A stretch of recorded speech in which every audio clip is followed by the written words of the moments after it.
मेरे प्यारे मित्रों, हमने राजनीति शास्त्र में पिछला जो चैप्टर था उसके बारे में बात कर लिए थे, जिसका नाम था भारत में स्वतंत्रता प्राप्ति के बाद जो उत्पन्न तनाव हुए थे, क्षेत्रीय जो स्वायत्तता था, क्षेत्रवाद था, इसके बारे में बात कर लिए थे। आज हम नेक्स्ट चैप्टर की बात करेंगे। इसी में क्लास 12th का ही है, राजनीति शास्त्र। क्या है? राजनीति शास्त्र। ये फर्स्ट फास्ट ट्रैक डिवीजन के माध्यम से हम बात करेंगे। आपको केवल मेरी बातों को सुनना है। तो कह रहा है पहला क्या, भारतीय राजनीति और नए बदलाव। भारतीय राजनीति में नए बदलाव क्या थे? तो ध्यान दीजिएगा, भारतीय राजनीति में पिछले 2 दशक में, एक दशक जो होता है और दूसरा दशक जो होता है, दशक का मतलब आपका टिकेट, अत्यंत महत्वपूर्ण एवं का परिवर्तन हुए हैं। ठीक है, कई कारकों ने राजनीति की नई दिशा में परिवर्तित की। बहुत सारे कारक थे जो भारतीय राजनीति में क्या किए, परिवर्तन किए। गठबंधन की राजनीति के उद्भव के परिणाम स्वरूप लोकतंत्र पर पड़ने वाले प्रभाव। गठबंधन की राजनीति, पहले क्या होता है, एकल पार्टी क्या जीत के आती थी, वो अपनी सरकार बनाती थी। लेकिन अब जो है, बहुत सारी पार्टियां आपस में मिल गई हैं और एक एक व्यक्ति को जो प्रधानमंत्री बना रहा था उसी को मुख्यमंत्री बना रहा, उसी को जिता रहे हैं सब। तो सभी लोग मिल करके ये आगे बढ़ रहे हैं। गठबंधन की राजनीति के परिणाम स्वरूप लोकतंत्र पर पड़ने वाले प्रभाव, राजनीतिक प्रतिनिधित्व के स्वरूप में परिवर्तन, राम जन्मभूमि आंदोलन, बाबरी मस्जिद विवाद, ये सब घटनाएं हुई थी, मतलब तथा नीतिगत मामलों पर बनी सहसहमति के प्रभाव को भी दर्शाया गया है। भारतीय राजनीति में बदलाव हुए। 1990 के दशक में भारतीय राजनीति में बदलाव होना प्रारंभ हो गया। 1980 के दशक के अंतिम वर्षों तथा 1980 के दशक में अंतिम वर्षों में 1990 के दशक के प्रारंभिक वर्षों में भारतीय राजनीति में कुछ महत्वपूर्ण बदलाव हुए। वर्ष 1984 के लोकसभा चुनाव में, 1984 का जो चुनाव था, लोकसभा का चुनाव था, उसमें कांग्रेस ने 415 सीटें जीती थी। ठीक है, जबकि उसके अगले ही चुनाव में 1989 में सीटों की संख्या घटकर 197 हो गई। देखो कितना अंतर आ गया। तो यही राजनीति में बदलाव होता है। जब आप जनता के सापेक्ष काम नहीं करेंगे तो भले ही बड़ी सबसे बड़ी पार्टी बन के उभर आ रहे हैं, अगले 5 साल में जनता आपको बताएगी कि आपकी ताकत क्या है। ठीक है, कोई भी कितना व्यक्ति अपने आप को उड़ ले, लेकिन जब जनता की बारी आती है दिखा देती है अपनी ताकत, वोट का ताकत। ठीक है, कोई भी प्रधानमंत्री हो, वर्तमान में हो चाहे पिछला प्रधानमंत्री, अगर अच्छा काम किया है तो उसके जीवन का जो उदाहरण दिखाई देता है। अगर अच्छा काम किया तो जनता सराखों रखेगी। ठीक है, अपने आंखों का तारा बना कर रखेगी। लेकिन अगर थोड़ा भी काम करेंगे उठा फुटा तो आपको हटाना पड़ेगा। इसी प्रकार 1999 भारतीय कांग्रेस की समाप्त हो गई। 1999 भारतीय राजनीति में कांग्रेस की प्रणाली क्या हो गई, समाप्त हो गई। वर्ष 1990 में राष्ट्रीय मोर्चा की सरकार ने आरक्षण के संदर्भ में मंडल आयोग द्वारा दी गई सिफारिशों को लागू किया गया। 1990 के समय में मंडल आयोग आया, उसकी सिफारिशों को बताया गया। इससे अन्य पिछड़ा वर्ग भी, अदर बैकवर्ड क्लास को आरक्षण देने का प्रावधान था। वर्ष 1991 में पीवी नरसिम्हा राव की सरकार द्वारा नए आर्थिक सुधारों को लागू किया गया, जिसके प्रतिपादन तत्कालीन वित्त मंत्री डॉक्टर मनमोहन सिंह किया था। उस समय जो वित्त मंत्री थे भारत सरकार के 1990-91 के बीच में, वो वित्त मंत्री कौन थे? डॉक्टर मनमोहन सिंह थे। मनमोहन सिंह थे। ठीक है, जो बाद में प्रधानमंत्री बनते हैं 2 टर्म्स के लिए, 2004 से लेकर के 9 तक और फिर 9 से लेकर के 14 तक। ठीक है, उसके बाद तब अपने प्रधानमंत्री मोदी जी आ जाते हैं, 2 टर्म्स लेते हैं, 14 से 19, 19 से 24 तक रहेंगे। तो 24 में आपका मई में चुनाव होने वाला है लोकसभा का।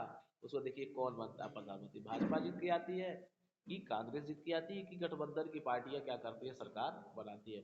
अब तो अभी क्लियरिटी तय नहीं है कि, तो जनता बताएगी कि जनता किसको प्रधानमंत्री किसको बना रही है। ठीक है, कुछ भी कहा जा सकता है, कोई नहीं कह सकता क्योंकि बीजेपी आएगी, कांग्रेस आएगी कि गठबंधन की सरकार, कोई नई पार्टी उभर करके आएगी। देखिए समय बदलते देरी नहीं लगता है। अब होगा क्या वो तो आगे देखा जाएगा। ठीक है, आर्थिक सुधारों को लागू किया गया, जिसके प्रतिपादक तत्कालीन डॉक्टर वित्त मंत्री डॉक्टर मनमोहन सिंह थे। इस सुधार के अंतर्गत उदारीकरण, वैश्वीकरण, निजीकरण को अपनाया गया। ठीक है, ये किसका देन था? किसका देन था? ये डॉक्टर जो मनमोहन सिंह थे उन्हीं का देन था। एलपीजी मॉडल लाया गया, बहुत से सार्वजनिक क्षेत्र की निजी क्षेत्र के लिए खोल दिए गए कि अब जो सरकारी क्षेत्र है अब प्राइवेट लोग भी क्या करें आएंगे। अब वर्तमान में देखा जाए तो अपनी सरकार जो है पूरी तरह से प्राइवेटाइजेशन ही कर रही है एक तरह से।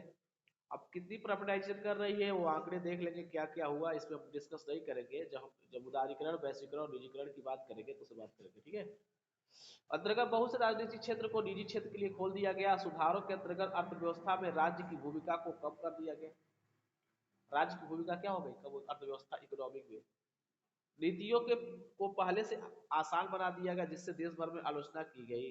यह आंदोलन हुआ, फिर नीतियों में कोई परिवर्तन नहीं हुआ। जो पॉलिसी बनाए गए सरकार के द्वारा, आर्थिक पॉलिसी, फाइनेंशियल पॉलिसी जो था, अलग अलग पॉलिसी बनाए गए थे नीतिगत, उसको सरकार उसको मानी नहीं, कोई परिवर्तन नहीं किया।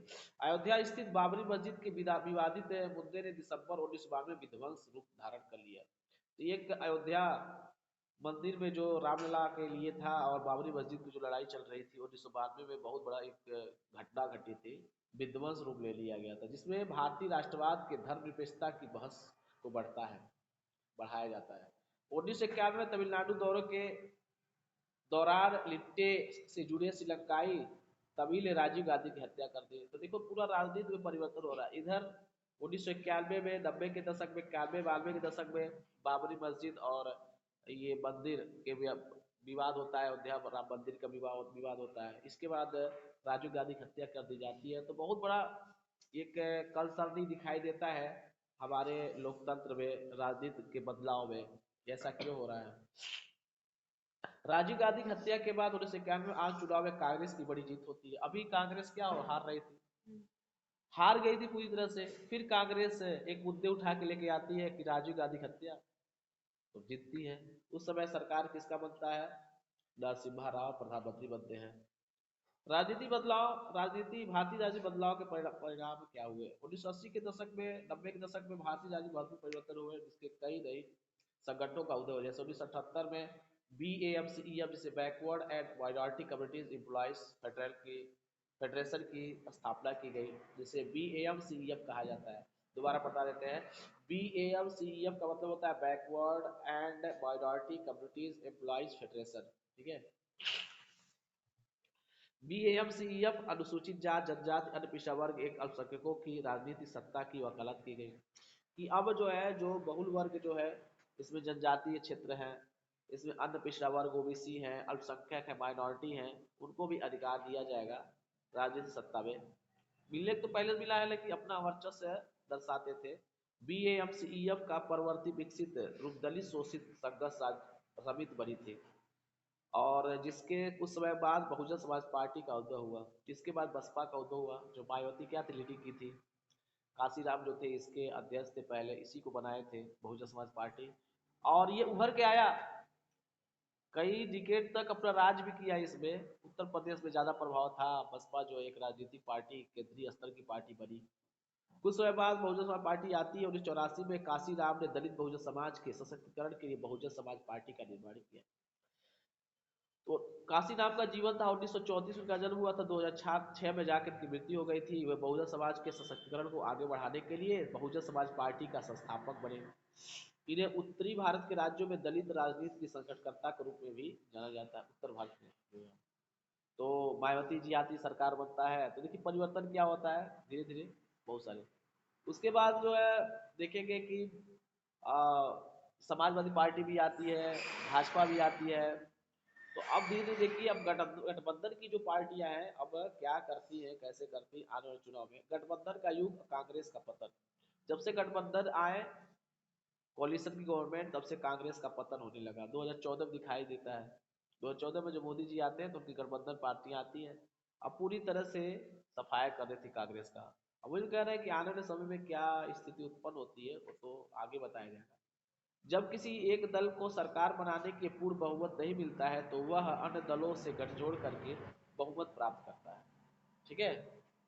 उसे ही गठबंधन की सरकार कहते हैं। गठबंधन का मतलब ये होता है कि हमारी सरकार उतनी सीट नहीं निकाल सकती है, तो हम क्या करें, दूसरे पार्टी से मिल जाए और अपनी सरकार बना ले।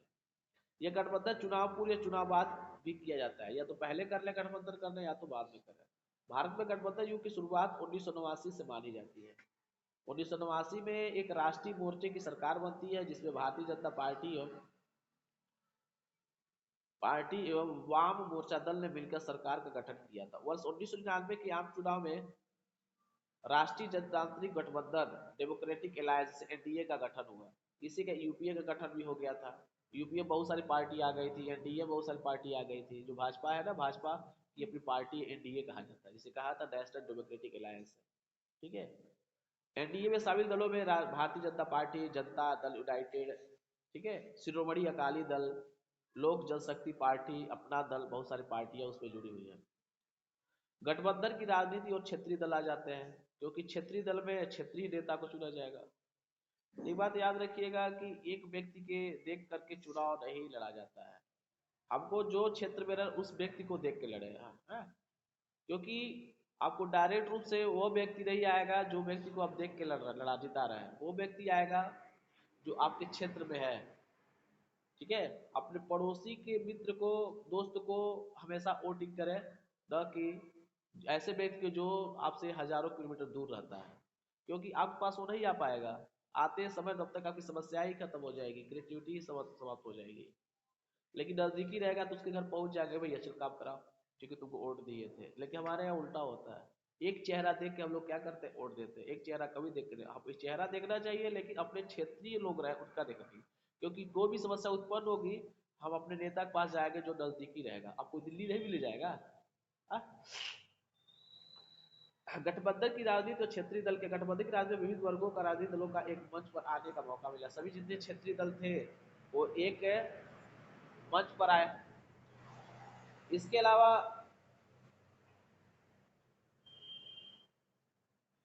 1990 के दशक में दलित व पिछड़े वर्गों का प्रतिनिधित्व करने वाले राजनीतिक दलों ने अपनी क्षेत्रीय आकांक्षाओं का प्रतिनिधित्व करने के लिए साथ साथ गठबंधन सरकारों ने अपनी महत्वपूर्ण भागीदारी निभाई। गठबंधन के समय अन्य पिछड़े वर्ग का राजनीति का उदय होता है। अब कैसे होता है ये आगे पढ़ेंगे हम लोग। ठीक है, थैंक यू।